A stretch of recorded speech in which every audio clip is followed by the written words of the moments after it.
for 2024, what do you think is going to be the most predictable season, and who do you think is going to have the least predictable, most unpredictable season? Yeah, thanks, Joe. It's great to be here in 2024 with you guys. Hopefully, my new setup is working okay, so I'm not going to suddenly get booted out of the call midway through or run out of battery or whatever. But so fingers crossed on that one. It is, of course, very flattering. I think Formula E with only 16 rounds in the season, a lot of them obviously double headers as well, slightly inflates the statistic, I think. But certainly, I think you got IndyCar 7 different winners from 17 races. So literally, only by virtue of having one more race, they're only 2% down on Formula E in terms of unpredictability or different winner percentage, I guess. And then you got NASCAR with 36. Obviously, NASCAR's got the most races because they love to crown them in. Almost like a race every week, I think, for NASCAR at certain points of the year. And they've had obviously more races, 15 different winners. So they're also on 41%. So I think it's always a bit hard to predict because you always sort of think the further on we get into a rule cycle, the less predictable it gets as certain teams catch up and those sort of the top teams find incremental gains in whatever series it is, depending on sort of how open the development is. I imagine Formula E will continue to be very, very, very competitive. I think IndyCar, I think, is almost up there in terms of how unpredictable it is because there are a lot of really, really top teams and drivers like Chip Ganassi, Penske, Andretti, etc.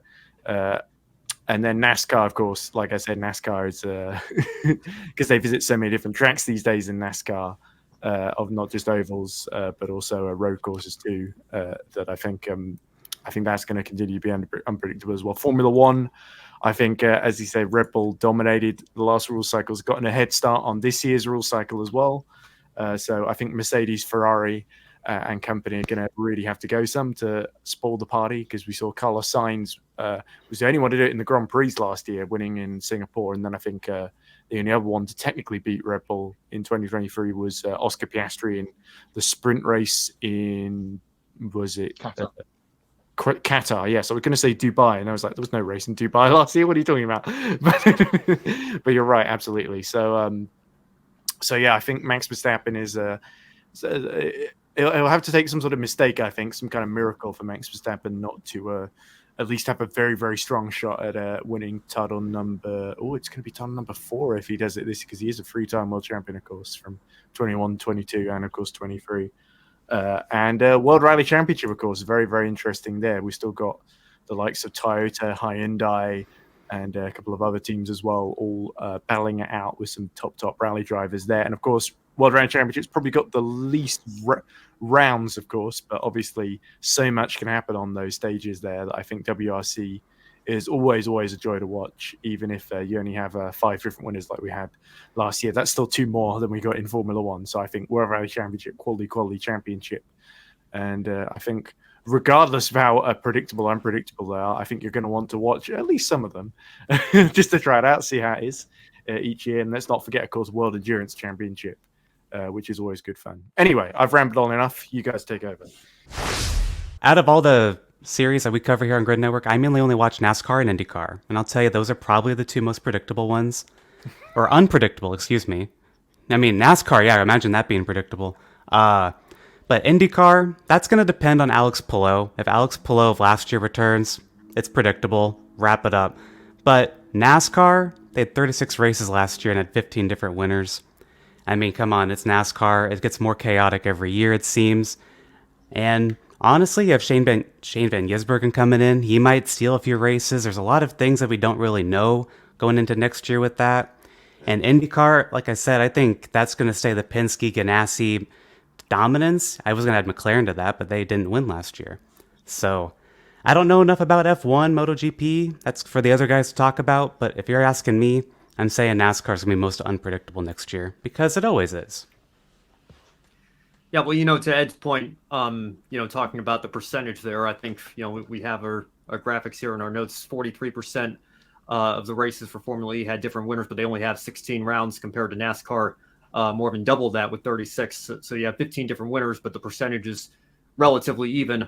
I think NASCAR is going to be the series that has the most winners, but they also have the advantage of having the most races. So percentage-wise, it might not quite be the largest, but I think that when you talk about generally speaking, the unpredictability and the parity that we've seen, particularly since the next gen car has come in. I mean, heck, we've had 15, 16 different winners before the playoffs even begin in 2022. So I think that, when you factor in and then having a few different winners to open up the playoffs that season, I think some of the bigger teams have figured out the next gen car. I don't anticipate there being quite that many different winners this year, but I think we'll probably be somewhere in the ballpark of 15, 16, 17 by the time everything's all said and done and we get through all 36 rounds. Speaking on terms of Formula One, of course, I unfortunately, unfortunately for neutral fans, fortunately, I suppose, if you're a Max Verstappen or Red Bull fan, I just see nothing that's going to stop their dominance anytime soon until we get another mega regulation change in 2026.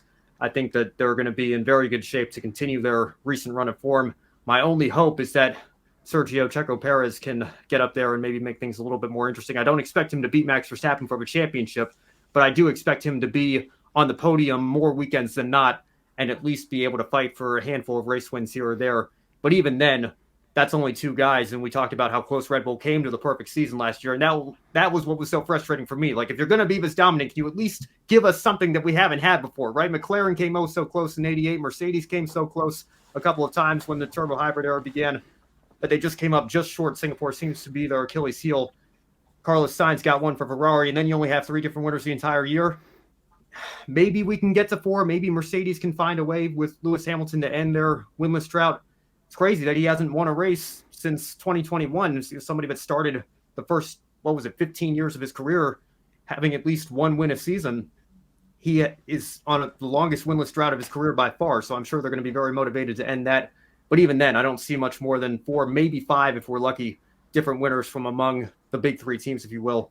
Formula One is probably going to be the most straightforward and predictable, and I am with you, Ed. I think Max Verstappen's probably going to be a four-time champion come this time in 2025.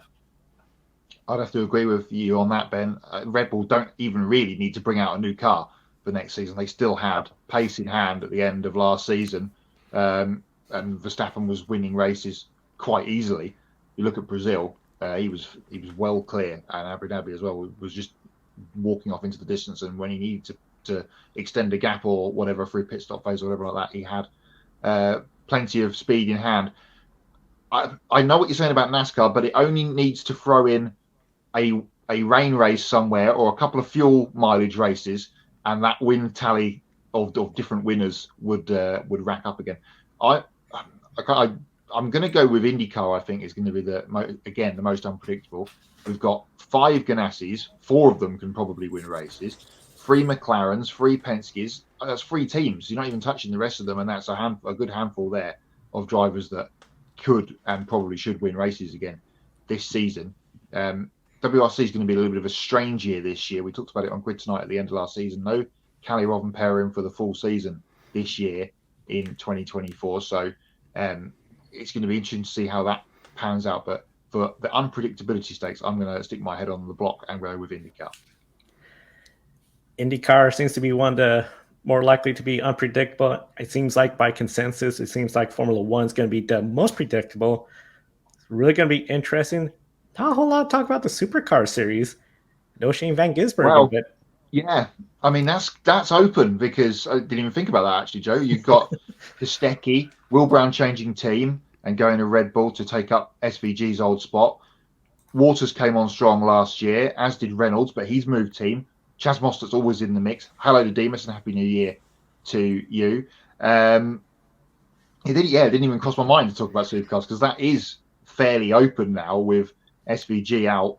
We have to wait to see what this parity adjustment that's been going on over the Christmas and New Year break comes back with when we get to Bathurst in 5 weeks' time for the first race.